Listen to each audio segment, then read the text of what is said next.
what brings you in today? Hi.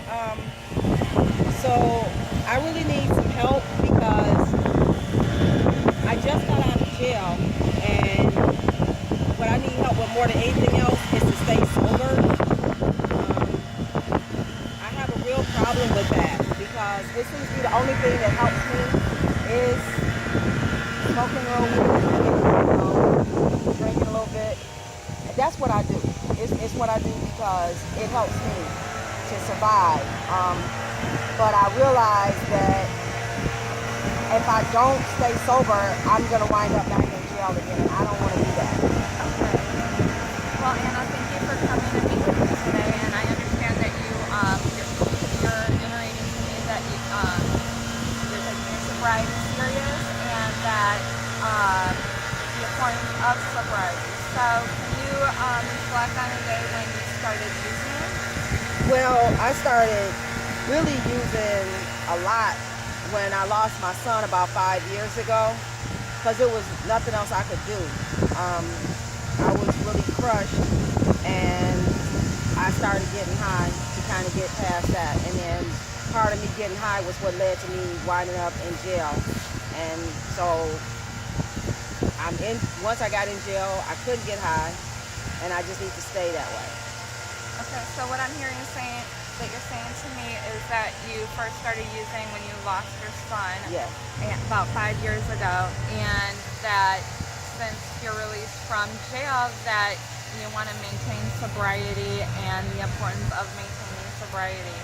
Okay, can you tell me a little bit more about your son? My son was killed in a car accident. He was hit by a driver that didn't even bother to stop for him. Okay. So, Well, I can hear your struggle, and I can really hear the pain that you're going through, and I really appreciate that, that you want to maintain that sobriety. That is awesome. So maybe we can work on some coping skills that you can do to kind of assist you with your sobriety and also be able to manage your grief in a more positive situation. okay, yeah, that would help. Okay. So, how old was your son? He was 5 years old. Okay. So, wow, such a young baby. What was his name? Damien. Okay. So, with Damien's, okay, so he's 5 years old and he was killed in a hit and run car accident. Yep. And I can tell from what you were saying that is very tragic for you. Yeah. Yeah. Okay, so what I would think about doing is maybe think about things that would maybe make your son proud of you.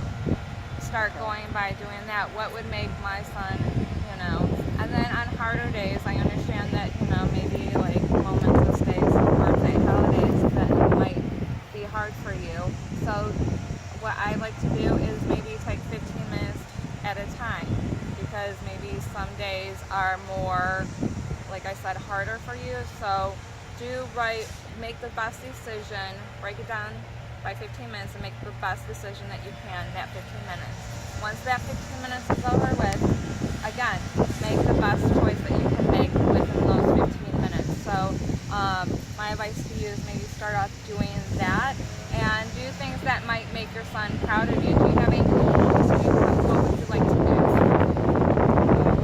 My first goal is I want to stay sober. Okay. I guess I need to go back to school.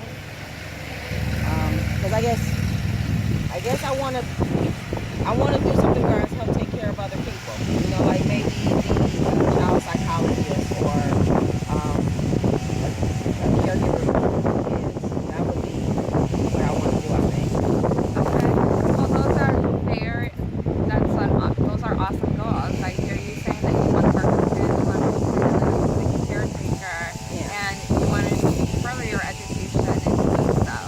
And I also hear that you, again, iterate that you want to maintain your sobriety. And those are very important goals, and I'm very happy that, and I would also like to thank you for sharing something so personal. I know that must be difficult and challenging for you. It is. So thank you for sharing that information with me. So upon our meetings, we can discuss how we can pursue your goals and help you secure and maintain affordable housing, how we can find employment for you, and we can, everything is not going to be done at once, it's going to be a process. So we can take care of one thing at a time. Now, how are we going to, maintain sobriety? How are we going to maintain a job? Find, secure, locate, and maintain affordable housing. And then what are we going to do to further your education? So these are a lot of important steps, and everything obviously won't happen overnight, but it's definitely a good starting point. Now, have you been looking for employment? Yeah, I have. I've been looking around. I've put in applications. I've been to some job fairs. I've asked some people to help me to find work. But it's not been easy because I don't know work. So I know that makes it hard. And then because I love education and limits where I can go to look for work. But I'm a hard worker. I'm willing to do pretty much anything to try and take care of myself. Get back on my feet. So I have been looking for work. Okay. Well, that's great. At least you're in this starting the right process. You're looking for employment. Now, do you have a resume, or would you like assistance with the resume? I have one, but I probably need to make a better one. Okay. Well, we can definitely work on making a better resume.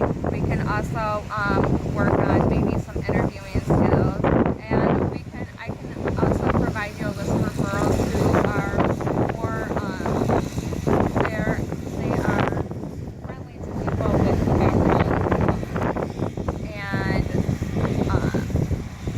so I can give you a list of those referrals and maybe start applying. And if you need any assistance with filling out an application, I also know a resource that might be able to provide you with an interview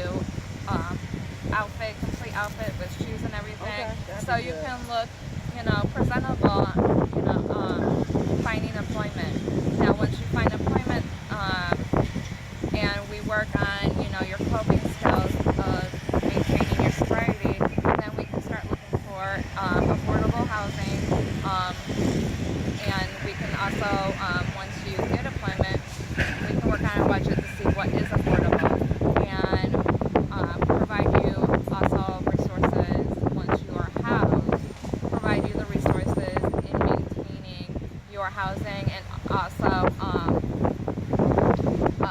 while continuing on working on your sobriety. How long have you been sober? Just since I went to jail. Okay. Now, according to your records, that was about 6 months ago? Okay. Awesome. Well, we have a good foundation to start off with, and I look forward to